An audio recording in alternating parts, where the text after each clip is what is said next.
ભગવાન શ્રી કૃષ્ણ મોદી ના આદ્ય સ્થાપક એવા પરમ પૂજ્ય ગુરુજી 4 વર્ષની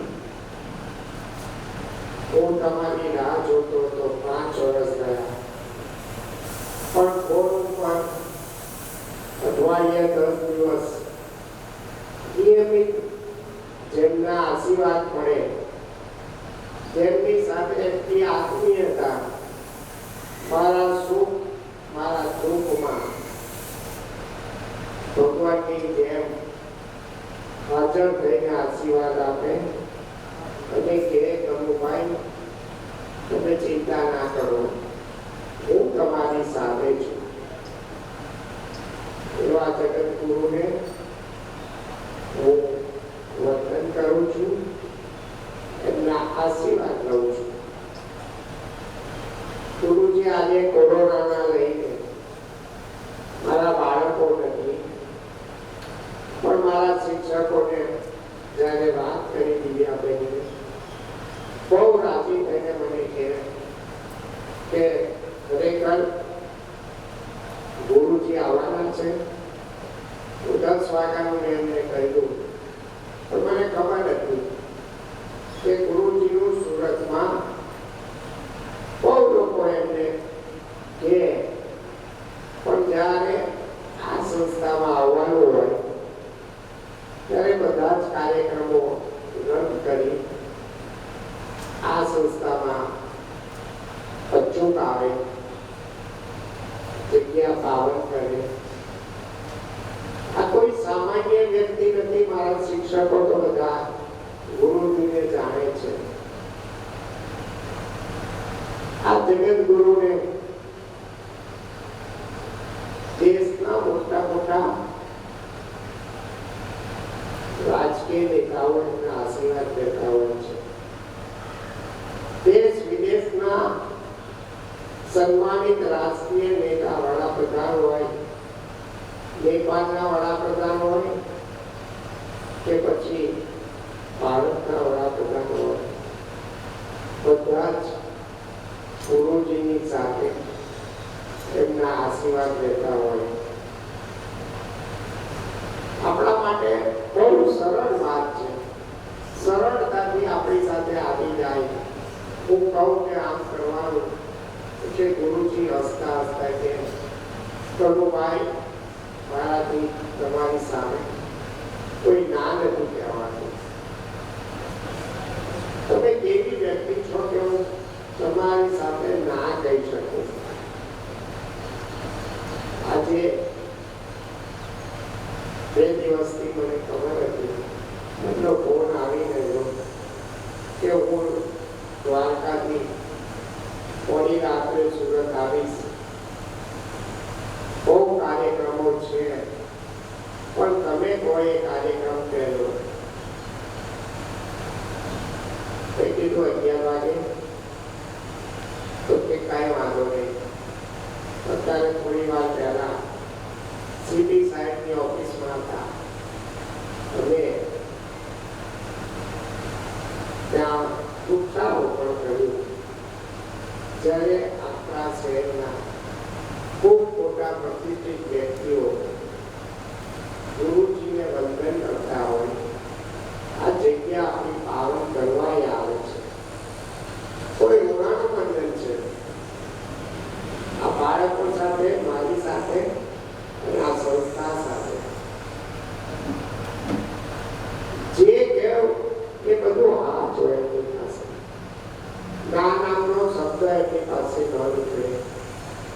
આશીર્વાદ આપે અને અત્યારે પછી જે ગરીબ માણસો છે એવા 200 વ્યક્તિઓને તો અનાજની કીટ, જમવાનું આ બધું જે આપતા હોય છે આપે છે. મને પણ ક્યારેક કહે ભાઈ આ 400 બાળકો મારા છે, હું શું એમને આપું? હું કહું કે આશીર્વાદ આપજો. એ કે તમે બધાને દ્વારકા લઈ આવજો. હમણાં તમે ગીતાબેને કીધું કે આપણે બાળકોને લઈને સાહેબ દ્વારકા જઈએ, એટલું કોરોના ઓછો થાય પછી ગીતાબેન આપણે ચોક્કસ જઈશું. ગુરુજી પાસે નો નાતો, મારો ને એમનો નાતો એક બાપ બેટા સમાન છે. હું એમનો દીકરો બની જે કઈ વાત કરું એ તરત જ માથે હાથ ફેરવીને કે કનુભાઈ તમને જે જોઈએ બધું હું આપીશ. આ તો જો કઈ નથી, આ સંસ્થા તો બહુ આગળ આવવાની છે.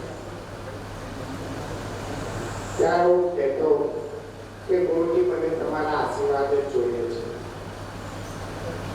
એટલા રાજીપાથી આશીર્વાદ આપો.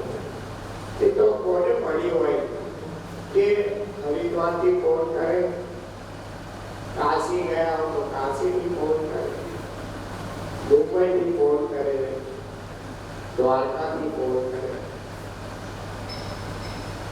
આ કુદરતી દુઆનું મંદિર છે. જેમની પદવી જગતગુરુની છે,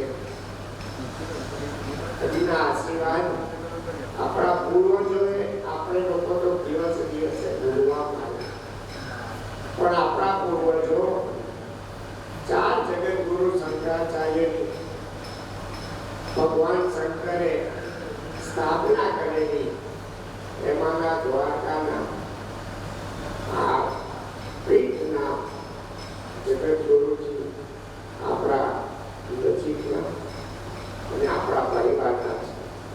એનો આપણે આનંદ થાય. હું એમનું સ્વાગત તો કરું છું, એમને વંદન પણ કરું છું. ગુરુજી મારા કરતા તમારા શબ્દો આશીર્વાદ મને સાંભળવા છે. હું આપને ચરણમાં વંદન કરી આપના આશીર્વાદ મેળવું છું. તમે મને આશીર્વાદ આપશો. આપ મારો સ્ટાફ એવા આશીર્વાદ આપો કે મારા સ્ટાફમાં બધા લોકો સુધી જાય. તમારા આશીર્વાદ ખૂબ કામ લાગશે એવી મને શ્રદ્ધા છે. આપણે ફરીથી જય શ્રી કૃષ્ણ કહીએ હું વિનવું છું. બોલો જય શ્રી કૃષ્ણ.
इस रिश्ते को क्या कहूं और क्या नहीं कहूं।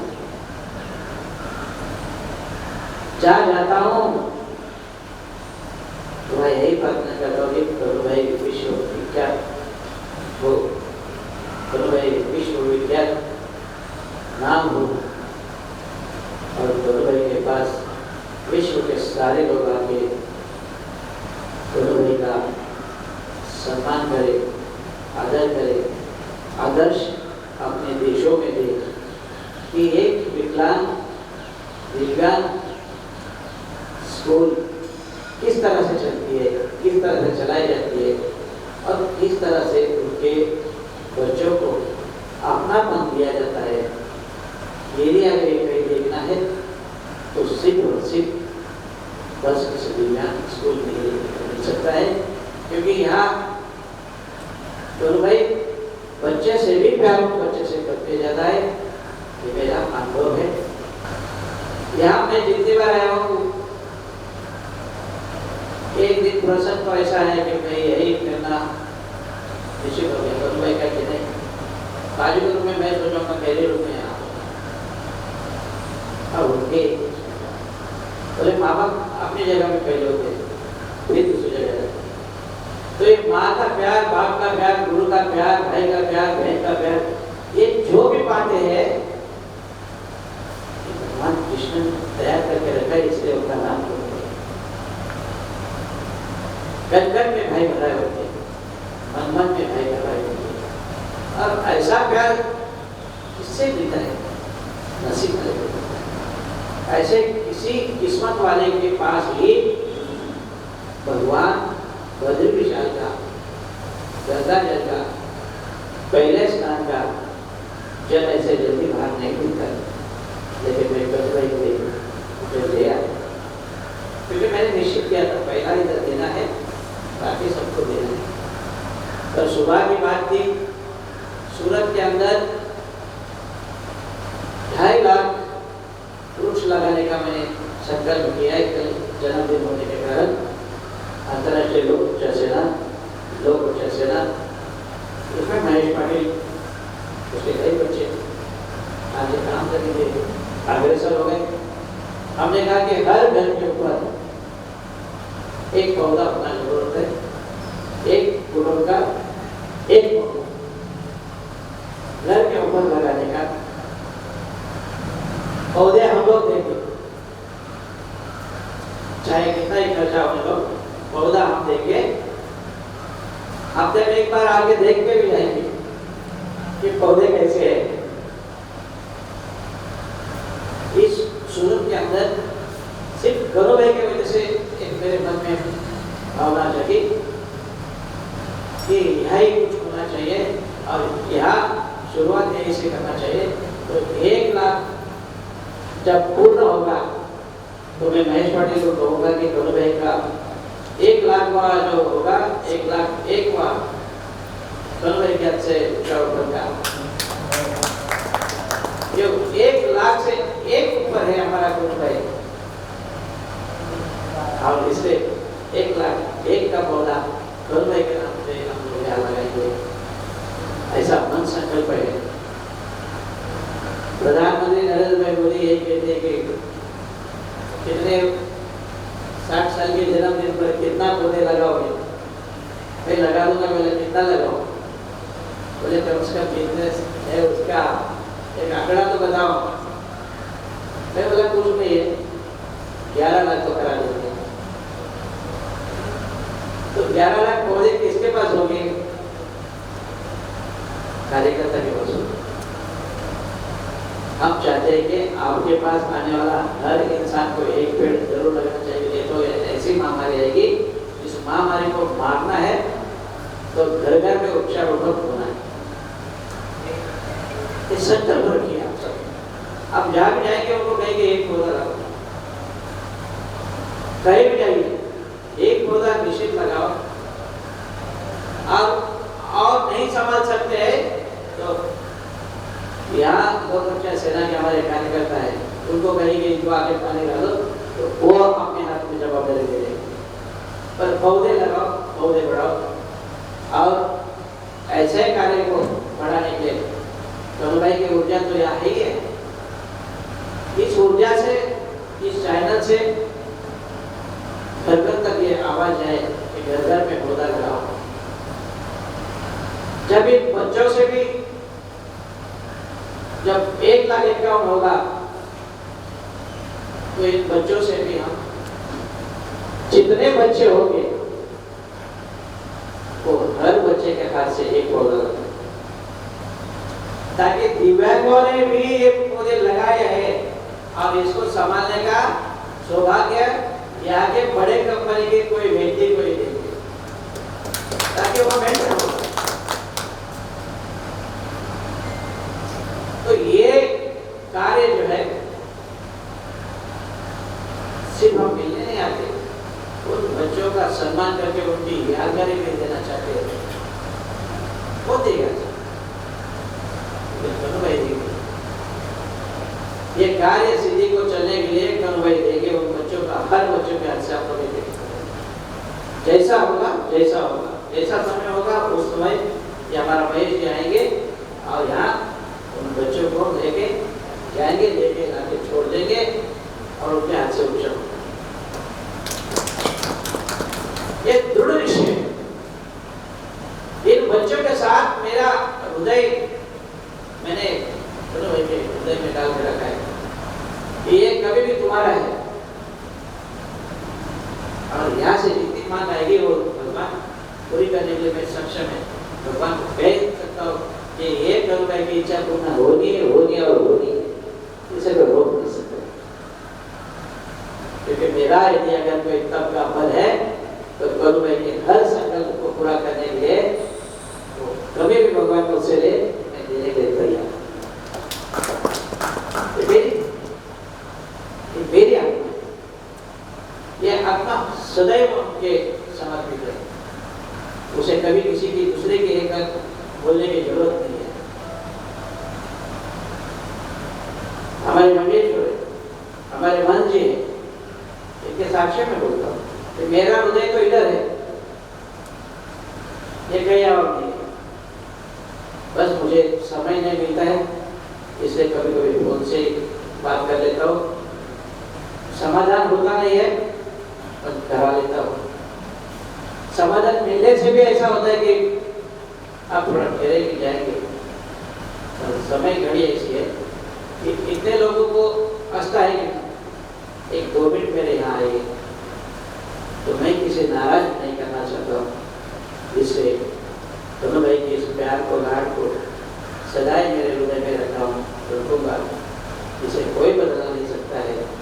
परमात्मा भी बदलने से पहले विचार कर सकता है कि एक दोनों भाई गुरु जी ने दोनों भाई है, ये कभी उन्होंने पहले ही बोला ये कौन सी जोड़ी है, कृष्ण सुदामा की जोड़ी है, यही सत्य है और यही सत्य रहेगा।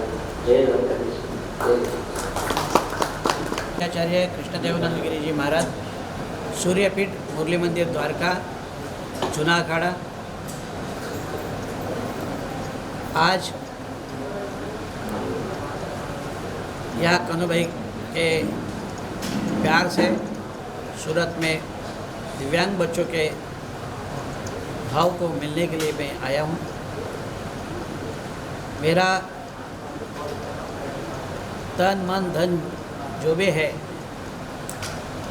ये इस बालक की सेवा में सदा ही है, पर मेरे कन्हू भाई के लिए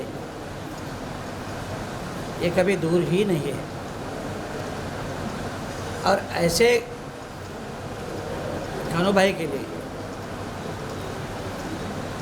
विश्व का सबसे बड़ा दिव्यांग स्कूल बने, ये मेरी भावना है।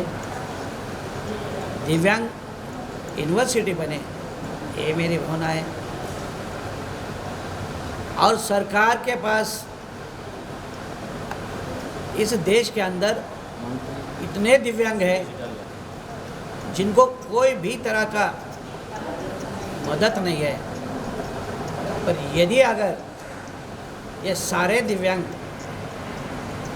सभी जगह, सभी चैनल, अगर इस दिव्यांग चैनल के माध्यम से यदि इस दिव्यांग स्कूल का प्रचार करें तो शायद उनको सब्सिडी भी मिल जाए पर देश के नहीं देवताओं की कृपा उन पर ज़्यादा बरसेगी, क्योंकि अपंग को अपंग बोलना ही बड़ा गुनाह है।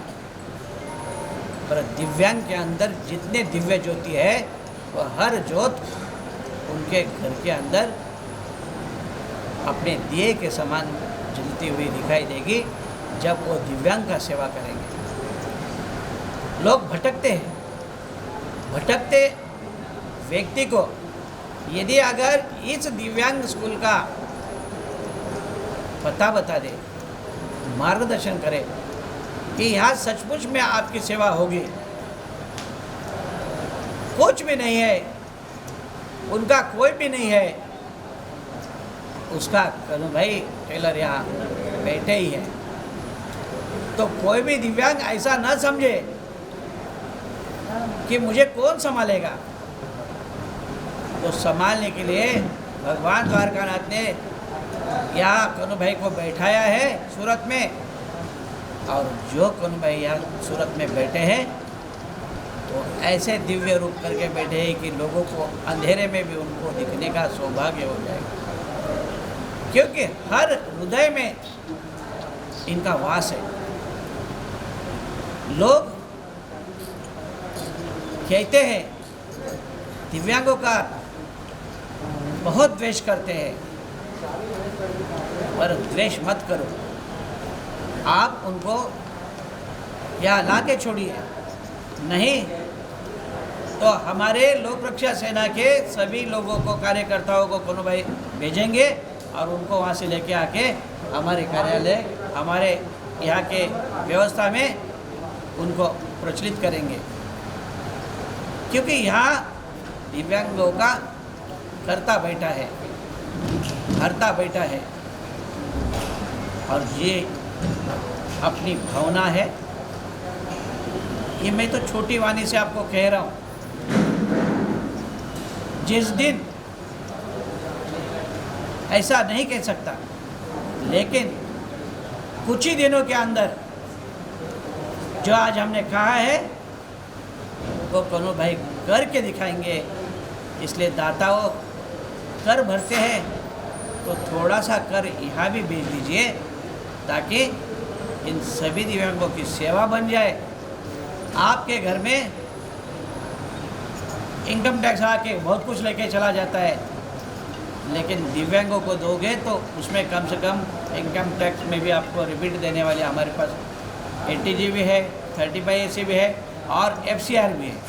आपको जैसे देना है, जहाँ से देना है, हम स्वीकृत करने के लिए यहाँ बैठे हैं। जब आपकी इच्छा हो तो कनु भाई का दिव्यांग स्कूल का चैनल है, वेबसाइट है, यहाँ पर देखिए और आप अपना आज ही जो भी देना है पुण्यदान करिए। ऐसा मैं आप सभी को आशीर्वाद देता हूँ। जय द्वारकाधीश, जय श्री। देखिए, कोरोना महामारी के लिए आपको गए वर्ष में हमने 22 मार्च को कहा था कि ये महामारी आने वाली है। इसका हमने जब महाशिवरात्रि हुई फरवरी में, उसी समय हमने बोल दिया था कि आज कुछ ही दिनों के अंदर देश के ऊपर बहुत बड़ी महामारी आ रही है, और ये महामारी अक्टूबर तक चलेगी। अक्टूबर हमने 18 अक्टूबर का समय दिया था, और 18 अक्टूबर में गए साल कम हुआ था, 2% पे आया था कोरोना। हमारे प्रधानमंत्री ने कहा कि आपने 18 तारीख बोला था, पर अभी मैं 20 तारीख को डिक्लेयर कर रहा हूँ, देश के अंदर कोरोना 2% में आया है, कम हुआ है पर ख़त्म नहीं हुआ है। तो मैंने कहा कि अभी आगे और आने का है, वो आएगा, उसकी तैयारी में रहिए। मास्क पहनिए, अगर मास्क नहीं पहनेंगे, दूरी नहीं रखेंगे तो ये बढ़ता जाएगा। और फिर ये कोरोना आया। अब हम लोगों को कहते हैं कि जब तक आप इन दूरियों को नहीं रखोगे, मास्क को नहीं पहनोगे, तो लोगों को ये कभी भी छोड़ेगा नहीं। ये 2024 तक चलेगा, लेकिन सारी व्यवस्था रखिए। सब आपके हिसाब से नहीं चलेगा। कोरोना महामारी खत्म होने के लिए हमने धार्मिक रूप से जो पूजा, जो हवन, जो सेवा हमको करना उचित है वो हम कर रहे हैं। और ये हमारा अनुष्ठान अब आने वाला तीसरा जो है, इसको रोकने का प्रयास में सभी हमारे कनु भाई के यहाँ से भी कई लोग हैं जो इस महामारी के यज्ञ को करके इसे खत्म करने का हम सौगंध खाया है। वो सौगंध है, घर घर में पेड़ लगाओ और लोगों को फटकी का वापर ज़्यादा करना है। पानी में फटकी डाल के रखो, उबाल के पानी पियो। जिस घर के अंदर उजाला नहीं है, धूप नहीं है, उन्होंने सभी ने सुबह सुबह जब सूर्य नारायण निकलते हैं उस समय से आधा घंटा सूरज का धूप लीजिए। ये डी विटामिन जिस व्यक्ति को मिले उसको कोरोना नहीं नड़ेगा। फिर आप दिन भर के सूरज में बैठते हो, उसका कोई उपयोग नहीं है। लेकिन सुबह वाली किरणें यदि अगर आप पर गिरती है तो आपको डी विटामिन मिलता है और ये आपको कोरोना से मुक्ति दिला सकता है। खास करके बच्चे लोग को आप कभी भी बाहर मत छोड़ो, कभी भी बाहर का होटल का मत खिलाओ।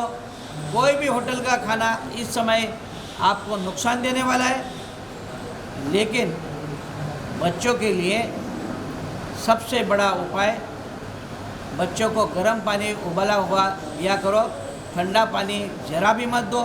ये कोरोना का बहुत बड़ा नुकसान करने वाला ये एक ही जगह है जो फ्रिज का वापर। आप फ्रिज का वापर को टालो। और मैंने अनुभव किया है कि जहाँ फ्रिज का बच्चे पानी पीते हैं, चॉकलेट खाते हैं, पेप्सी पीते हैं, ये सब बंद करिए, नहीं तो कोरोना आपको छोड़ने वाला नहीं है।